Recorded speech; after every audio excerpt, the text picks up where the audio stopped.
Hey everyone, this is Mike and welcome to Summoner in 3 minutes. Before we start the fight, we want to summon our pet. Ifrit is used for single target and Garuda is used for AoE. Titan isn't really used all that much, although in solo content you could use Titan as a tank. We can also glamour our pets, which is why mine looks like a carbuncle. For single target we have Ruin 3. We'll be using this when we don't have anything else going on. We also have Ruin 2, which is a weaker version, but it is an instant cast spell. Bio and Miasma are our 2 damage over time spells, which we want to have active at all times. In an AoE scenario we can also use Bane to spread our dots to nearby targets, and our spammable spell then becomes Outburst. We also have Physic, a single target heal, but it is really bad and you shouldn't really ever use it.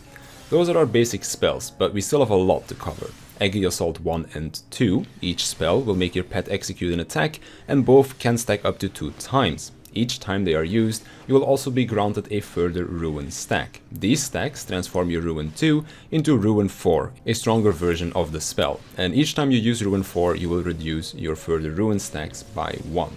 Enkindle will command your pet to use their signature attack, and Aether Pact will order your pet to use Devotion. This increases the damage dealt by your party by 5%.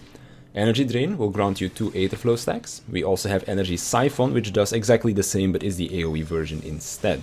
Aetherflow can be spent on 2 things. Fester, a single target ability that deals its maximum damage if both of your dots are active on the target that you use it on, and Pain Flare just deals AoE damage, don't have to worry about your dots here. Tri-Disaster will just deal damage but also apply both dots to your target. We can reset the cooldown of Tri-Disaster by going into our trances. Dreadworm Trance will reset Tri-Disaster, reduce your spell cast time by 2.5 seconds, and also allow you to use Death Flare. When you use Death Flare you will also end the Dreadworm Trance. When the Dreadworm Trance ends, you will be granted 2 stacks of Dreadworm Aether. This allows you to summon Bahamut. When Bahamut is summoned, Bahamut will use Worm Wave each time you cast a spell on an enemy, and you can also order Bahamut to use Akmorn by casting Enkindle Bahamut. We also have the Firebird Trance. This again resets Tri-Disaster and reduces your cast times by 2.5 seconds, but it will also do a few extra things. Ruin 3 and Outburst are upgraded to Fountain of Fire and Brand of Purgatory. These 2 spells will combo into each other. On top of that, Phoenix will also be summoned. Just like Bahamut, Phoenix will use an auto attack called Scarlet Flame each time you cast a spell on an enemy, and you can also enkindle Phoenix to use Revelation. When Phoenix is summoned, Everlasting Flight will also be cast, which will grant your party a heal over time.